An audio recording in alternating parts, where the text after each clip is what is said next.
Ils riaient de mon bégaiement. Ils ont fini par applaudir mes mots. Ils riaient. Chaque fois que j'ouvrais la bouche, chaque syllabe arrachée de ma gorge devenait une blague. On imitait mes pauses, mes blocages, mes hésitations. On m'appelait disque rayé, robot cassé. Mais un jour, devant une salle pleine à craquer, j'ai parlé.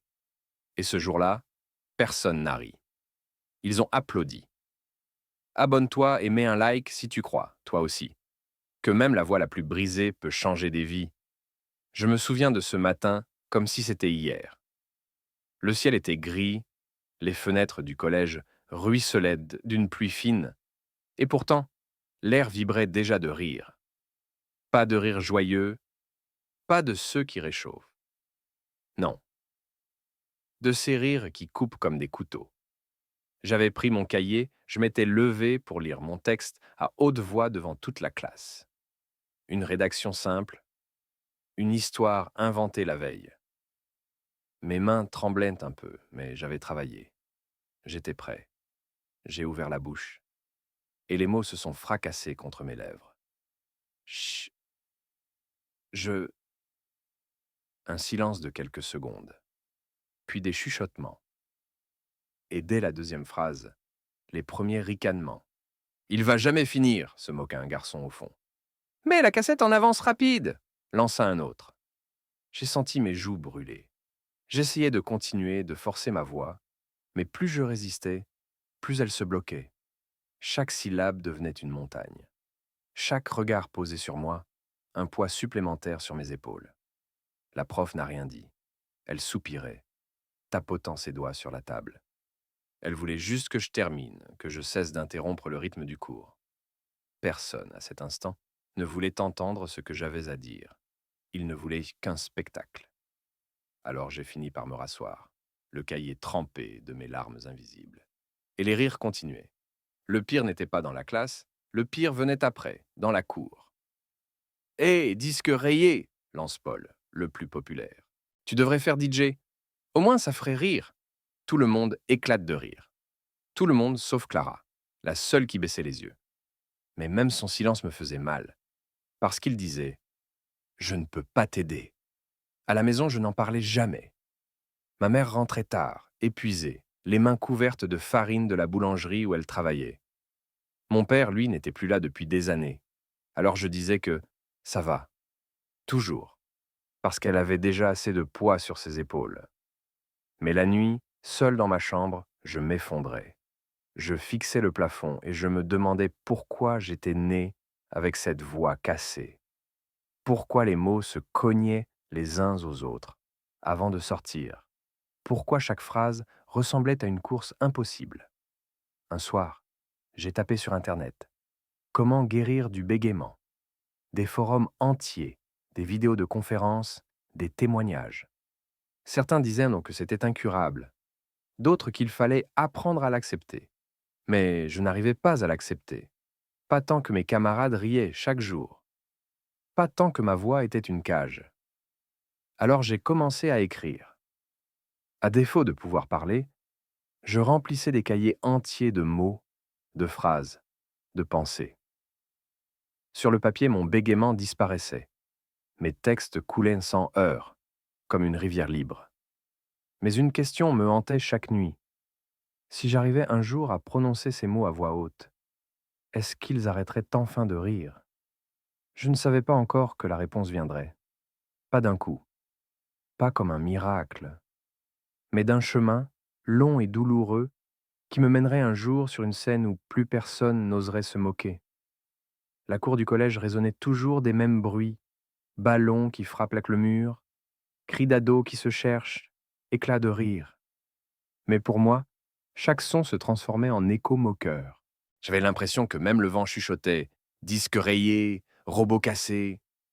Je marchais vite, tête baissée, mes mains serrées sur les bretelles de mon sac. Plus je voulais disparaître, plus je me faisais remarquer. « Hé !» gronda une voix derrière moi. Je n'avais pas besoin de me retourner. Je savais déjà qui c'était. Paul, grand, sûr de lui, toujours entouré. Il avançait vers moi avec son éternel sourire carnassier. « Tu sais quoi, mec? On a trouvé un nouveau jeu. On va chronométrer combien de temps tu mets à dire une phrase. Tu veux essayer? Ses copains éclatèrent de rire. J'ai ouvert la bouche pour protester, mais aucun son n'est sorti. Alors ils ont applaudi comme si c'était un spectacle. 3 secondes! Bravo, champion! Lança Paul. Je me suis enfui, le cœur battant dans ma poitrine comme un tambour. Je sentais leur rire me poursuivre, me coller à la peau. Même dans les couloirs, même dans mes rêves, ils ne me lâchaient pas. Chez moi, le silence était mon seul refuge. Mais ce silence pesait parfois plus lourd que les insultes. Ma mère rentrait tard, fatiguée, et je n'osais jamais lui dire ce qui se passait. Quand elle me demandait «Alors, ta journée?» Je répondais toujours par un mot court, facile à prononcer. «Bien». Elle souriait, posait sa main sur ma tête et repartait dans la cuisine. Elle croyait que je grandissais en paix. La vérité, c'est que je me noyais doucement. La nuit, je restais assis à mon bureau, mon stylo courant sur les pages. J'écrivais tout ce que je n'arrivais pas à dire. Des phrases entières, des dialogues, des colères, des rêves. Parfois, j'imaginais même affronter Paul. Dans mes cahiers, je lui répondais avec assurance. Mes mots claquaient comme des coups de tonnerre. Mais au matin, tout s'effondrait à nouveau. Un jeudi, la prof de français a annoncé un concours d'éloquence intercollège.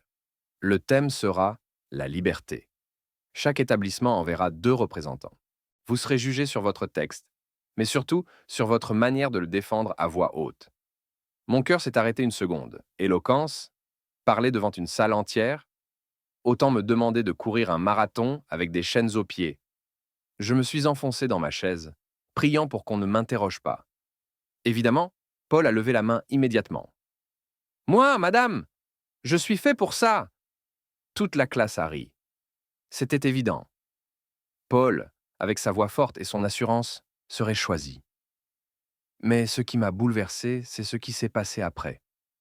Clara, silencieuse comme toujours, a levé les yeux de son cahier. Elle m'a regardé droit dans les yeux et j'ai cru voir dans son regard une question muette. Et toi, je n'ai rien dit. Je n'ai jamais rien dit. Le soir, impossible de dormir. J'avais entendu des élèves se moquer. Imagine s'ils participaient, le disque rayé. La liberté durerait 2 heures. Je serrais mon oreiller contre ma poitrine. Pourtant, une idée folle me hantait. Et si moi aussi je montais sur scène? Et si, pour une fois, je leur montrais que ma voix existait, même brisée? Mais chaque fois que j'imaginais la scène, je revoyais leur rire. J'entendais mes mots se bloquer. Et je replongeais dans le silence. Quelques jours plus tard, Clara m'a rattrapé dans le couloir. Elle tenait un livre dans les mains, une anthologie de poèmes. Tu devrais lire ça, dit-elle doucement. J'ai hésité, puis j'ai pris le livre. Nos doigts se sont frôlés. J'ai senti mes joues chauffer. Pourquoi moi ai-je balbutié. Parce que tes yeux parlent quand ta bouche se bloque. Et je crois que si tu montais sur scène, tu pourrais surprendre tout le monde. Ces mots sont restés gravés dans ma tête. Personne ne m'avait jamais dit ça. Personne ne m'avait jamais vu autrement qu'un sujet de moquerie. Ce soir-là, j'ai écrit sur la première page de mon carnet « Peut-être que ma voix vaut la peine d'être entendue. » Mais je ne savais pas encore que ce pari fou allait me mener bien plus loin que je ne l'imaginais, et que pour atteindre cette scène, il faudrait d'abord affronter mes pires cauchemars. La semaine suivant l'annonce du concours, l'air du collège semblait plus lourd, saturé de chuchotements. Partout, j'entendais le même mot, liberté. Une ironie violente. On me demandait de parler de liberté quand ma voix était une prison. À la récré, Paul paradait déjà. Il avait réuni quelques camarades dans la salle de musique pour s'entraîner. On l'entendait à travers la porte. La liberté, c'est moi, lança-t-il. Sonorité théâtrale. Ton de présentateur télé. Parce que je dis ce que je veux, quand je veux. Des rires, des applaudissements. J'ai senti mes mains devenir moites. J'ai tourné les talons. Sur le chemin du retour, une pluie fine tatouait la ville de petites griffures grises. Je marchais lentement, à contre-courant des passants pressés. Dans ma poche, le livre que Clara m'avait donné pesait comme une pierre chaude. À la maison, je l'ai ouvert au hasard. Un poème à la première personne. Des phrases courtes, des silences. Ça vibrait comme un cœur. J'ai lu à voix basse. Une syllabe, puis deux. Mon souffle s'est bloqué, mais je me suis arrêté avant le choc. J'ai fermé les yeux, j'ai compté mentalement un, deux, trois, puis j'ai repris. Et, comme par miracle, la phrase est sortie, tressée autour du souffle. Ce n'était pas joli, ce n'était pas fluide, mais c'était à moi. Le lendemain, Clara m'attendait près des casiers. Alors, je... j'ai lu, ai-je dit, plus bas qu'un murmure. Et ça a fonctionné un peu. Ses yeux ont brillé. On peut essayer ensemble. Ce midi, la salle d'études est vide. À midi, nous étions seuls face à l'horloge murale. Clara avait apporté un métronome d'un cours de piano. Tac, tac, tac. Un battement régulier, rassurant comme un pas derrière un autre. Lis tes propres phrases, dit-elle. Pas pour moi, pas pour la prof, pas contre Paul. Pour toi. Et cale tes respirations sur le battement. Je me suis mis à lire un texte que j'avais écrit la veille. La liberté, c'est pas un cri. Je me suis arrêté, je me suis senti stupide. Continue, murmura-t-elle. Tu peux te permettre de t'arrêter avant le mur. Tu vois, respire avant le mur. Alors j'ai apaisé mon dos contre le dossier, relâché les épaules. Mon regard s'est fixé sur l'aiguille du métronome. Tac! Je prenais l'air. Tac! Je posais un mot. Tac! Un autre. Les phrases devenaient des marches que je gravissais lentement. Parfois je glissais, parfois je ratais une marche, et tout se bloquait, mais Clara n'a jamais soupiré comme la prof. Elle attendait. Elle m'apprenait à attendre ma propre voix. Nous avons répété chaque jour. Elle me proposait des exercices étranges. Lis ce paragraphe, en chuchotant, puis, la même chose en voix haute, mais ralentie à l'excès. Remplace les premiers deux mots par des voyelles, pour préparer le geste de la bouche. Tape un doigt contre la table quand tu sens que ça va bloquer, donne à ton corps un autre rythme à suivre que la peur. Je découvrais des choses bêtes et essentielles. Si je fixais les regards, ma voix se cabrait. Si je fixais un point sur le mur, juste à côté d'eux, elle sortait. Si je tentais d'avaler la phrase d'une seule bouchée, elle m'étranglait. Si je la fractionnais, elle se laissait s'apprivoiser. Si je me haïssais, elle se vengeait. Si je la traitais avec douceur, elle me pardonnait. Un soir, de retour dans ma chambre, j'ai téléchargé une application d'enregistrement. J'ai lu à haute voix et j'ai écouté. La première fois, je n'ai pas supporté. J'ai entendu mes heurts, mes pauses bizarres, ce frémissement que je croyais ridicule. J'ai voulu supprimer. J'ai voulu renoncer. Mais j'ai pensé à Clara, à son regard patient, à ce métronome qui battait pour moi comme un petit cœur mécanique. J'ai réécouté. Et derrière les heurts, j'ai perçu autre chose. Une couleur, une profondeur. Comme si ma voix, malgré ses failles, avait un grain que personne d'autre ne possédait. J'ai compris, ce soir-là, que ma voix n'avait pas besoin d'être parfaite. Elle avait besoin d'être à moi. Tu vas t'inscrire, dit Clara le lendemain. Ce n'était pas une demande, c'était une évidence. Si je monte sur scène, ils vont rire. Peut-être, répondit-elle, droite, calme. Mais tu ne seras plus seul. Et surtout, tu décideras comment ils rient.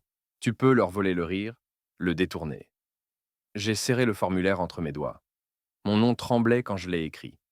En le glissant dans la boîte, j'ai senti une étrange clarté, une peur qui se changeait en lumière froide, utilisable. La rumeur a couru plus vite que moi. Dans l'après-midi, Paul est venu me trouver, entouré de ses satellites. Toi, au concours? C'est une blague géniale. Merci, on avait besoin d'un numéro comique avant mon passage. Laisse-le, dit une fille à côté de lui, faussement douce. Il a le droit de se ridiculiser. Je ne sais pas d'où c'est venu, mais j'ai levé les yeux. Je les ai regardés un par un, avec le calme que Clara m'avait appris. On...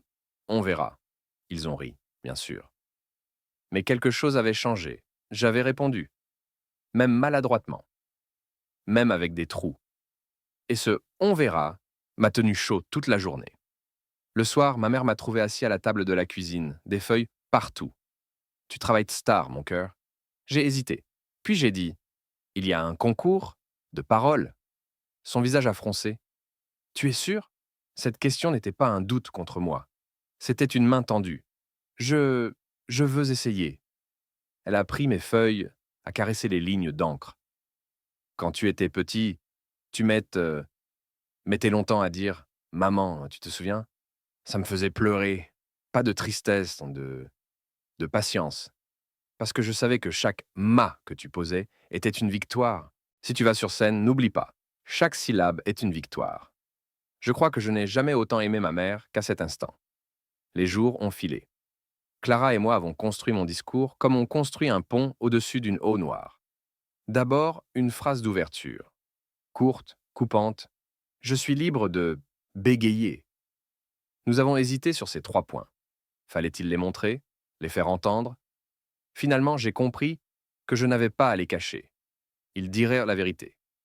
Ma liberté commençait là où l'on croyait voir une faiblesse. Puis sont venues des images.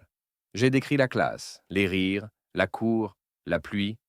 J'ai parlé de l'étau dans la gorge, de l'air qui s'arrête, de ce mur invisible contre lequel on se cogne. Et j'ai posé des questions simples, des questions qui font mal. Qui a décidé que la vitesse était la valeur d'une voix? Qui a décidé que le silence n'était pas un mot? Nous avons ajouté des silences à dessein, des respirations, des pauses où je regarderai la salle, non pas en victime, mais en maître du tempo. Clara répétait « Tu n'es pas un disque rayé, tu es un chef d'orchestre, c'est toi qui donnes le rythme. » La veille du concours, tout a failli s'écrouler. Un compte anonyme a publié une vidéo de moi, captée des semaines plus tôt en classe, quand j'essayais de lire. On m'y voyait me bloquer, rougir, baisser les yeux. La légende disait « Bientôt sur scène ! Préparez vos oreillers !» Les commentaires fusaient. Des gifs, des moqueries, des paris sur le nombre de minutes que je mettrais pour finir ma première phrase. Je suis resté prostré sur mon lit, téléphone dans la main, souffle court. Je voulais tout annuler. J'ai rédigé un message à l'organisation, je retire ma candidature. Mon pouce tremblait au-dessus du bouton « Envoyer ». Clara a appelé. Tu as vu? Oui. Ça te fait mal? Oui. Alors c'est que ça vaut la peine. Je ne comprends pas. Ils ont peur. Peur que tu parles même comme ça. Parce qu'ils sentent que ce que tu diras ne sera pas du bruit, mais une vérité. Et la vérité, même à travers des heures, fait plus de bruit que leur rire. Je n'ai pas envoyé le message. J'ai éteint le téléphone. Je me suis mis devant le miroir. J'ai posé la main sur mon ventre. J'ai respiré. Je me suis parlé à moi lentement. Demain je viens. Je ne promets pas d'être fluide. Je promets d'être vrai. Cette nuit-là, j'ai rêvé d'une salle pleine. Je montais sur scène. Les lumières ne m'écrasaient pas. Elles dessinaient autour de moi un cercle protecteur. Dans le silence, j'entendais un métronome invisible battre. Tac, tac, tac. Et je plaçais mon premier mot comme on pose un pied sur la terre ferme après une traversée agitée. Au matin, la pluie avait cessé. Le ciel lavé semblait plus haut. J'ai mis ma chemise la moins froissée. Ma mère m'a serré dans ses bras. N'oublie pas, chaque syllabe est une victoire. Je n'oublie pas. Dans le couloir, j'ai croisé Paul. Il a souri. Prêt pour le massacre? Je l'ai regardé sans baisser les yeux. J'ai senti la peur là, bien présente mais contenue, domestiquée, attachée à ma ceinture comme un chien qu'on a enfin dressé. Prêt, ai-je dit. Et, pour la première fois, c'est lui qui a détourné le regard. Le gymnase du lycée voisin avait été transformé en théâtre improvisé. Une estrade, des rideaux noirs, des projecteurs installés par des bénévoles. Les gradins étaient pleins à craquer. Élèves, professeurs, parents, journalistes locaux. Un brouhaha de rires, de conversations, de téléphones qui clignotaient comme des lucioles. Je suis resté longtemps derrière le rideau, les mains glacées, le carnet serré contre ma poitrine. Clara était là, juste à côté, son regard ancré dans le mien. « Respire, dit-elle. Souviens-toi du métronome. Le reste, ce ne sont que des spectateurs. Tu ne leur dois rien, tu te dois tout à toi-même. » Mon nom a été appelé. Un frisson a parcouru la salle. Certains ricanèrent déjà, attendant le spectacle comique qu'ils s'étaient promis. Les chuchotements me giflaient. Ça va durer 3 heures. J'espère qu'il a pris un verre d'eau. Ha ha. J'ai fait un pas. Puis un autre. La scène vibrait sous mes semelles. La lumière des projecteurs m'aveuglait. Je sentais la sueur dans mon dos. Mon cœur cognait contre mes côtes. J'ai posé mes feuilles sur le pupitre. J'ai regardé la salle. Des centaines de visages. Des yeux, certains rieurs, d'autres indifférents, quelques rares attentifs. J'ai repéré Paul au deuxième rang, bras croisés, sourire en coin. Je me suis souvenu de ma mère.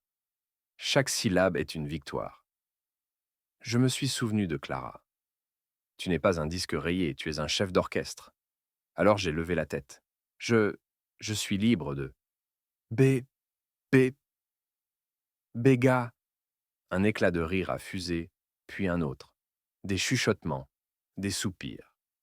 Mes mains tremblaient, mes jambes vacillaient. Pendant une seconde, j'ai failli tout lâcher. Puis, j'ai entendu tac, tac, tac, le métronome invisible. J'ai fermé les yeux une seconde. J'ai pris l'air lentement. Quand j'ai rouvert les yeux, j'ai planté mon regard sur un point fixe, juste au-dessus des gradins, et j'ai repris. Bégayé. Un silence a suivi. Un vrai silence, dense. Parce qu'il ne s'attendait pas à ce que je revendique ma faille comme une force. J'ai continué lentement, fractionnant mes phrases comme des marches d'escalier. La liberté, ce n'est pas courir plus vite que les autres. Pause, regard. La liberté, c'est marcher à son propre rythme, même si le monde entier rit derrière vous. Cette fois, aucun rire, juste un silence tendu. On m'écoutait. Je me suis avancé d'un pas, mes mains enfin stables sur le pupitre. Vous riez de mes silences, mais chaque silence est un mot que je choisis. Chaque pause est une preuve que je tiens debout. J'ai entendu un murmure, pas moqueur, mais surpris. Des gens échangèrent des regards. Paul lui-même fronçait les sourcils. Je suis allé plus loin.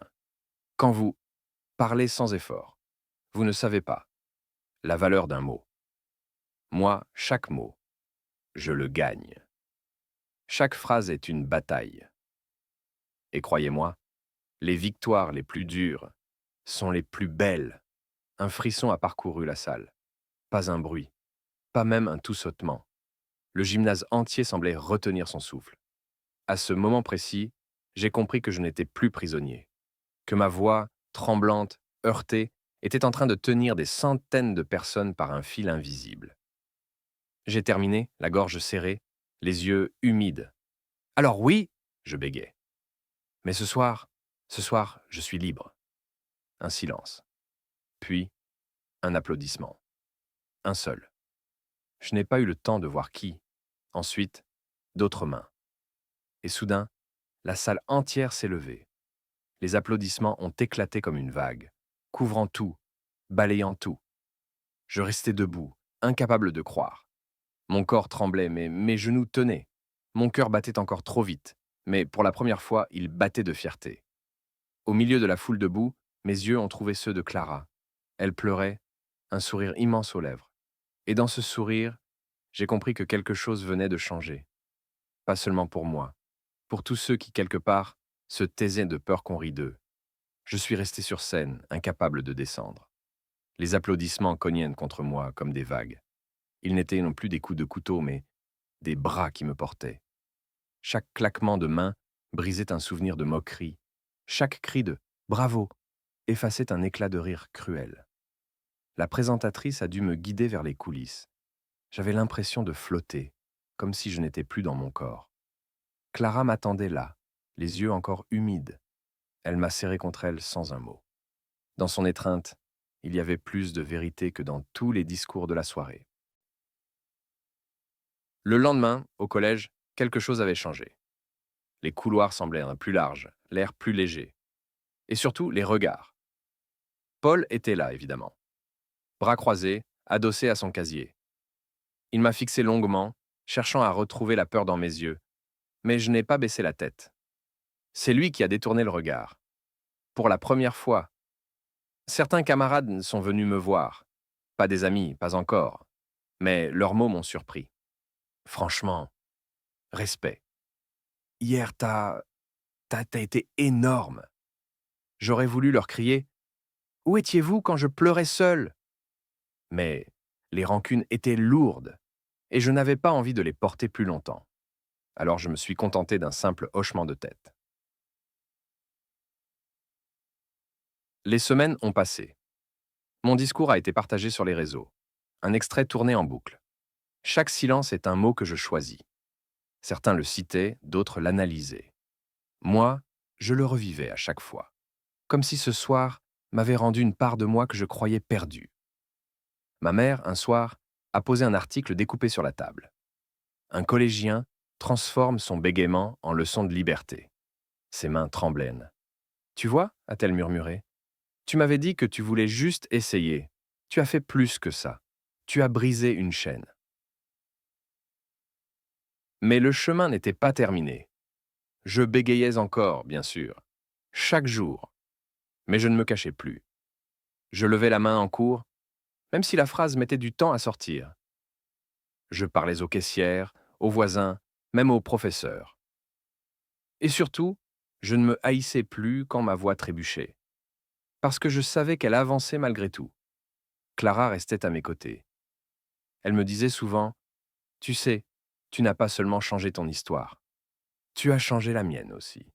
Parce que quand je te vois affronter tes silences, je comprends que je peux affronter les miens. Un vendredi, à la fin des cours, Paul est venu me trouver. Pas avec son sourire carnassier habituel. Ses épaules s'étaient basses, son regard fuyant. Écoute, je... je voulais dire... Désolé. Le mot m'a surpris plus que n'importe quelle moquerie. J'ai vu dans ses yeux une hésitation, une peur presque semblable à la mienne.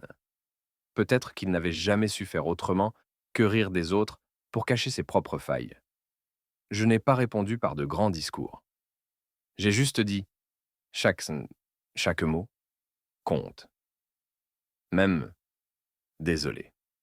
Il a hoché la tête, maladroit, et il est parti. Ce soir-là, dans mon carnet, j'ai écrit une dernière phrase sous toutes les autres. Ma voix n'est pas parfaite, mais elle est mienne, et c'est assez pour qu'on l'écoute. On croit souvent que la force, c'est parler fort et vite. Mais la vraie force, c'est d'oser parler même quand chaque mot tremble. Le bégaiement n'a pas éteint ma voix. Il l'a rendue unique. Et parfois, les cicatrices que l'on croit honteuses deviennent les armes les plus lumineuses. Abonne-toi et mets un like si toi aussi tu crois que chaque silence peut devenir une victoire.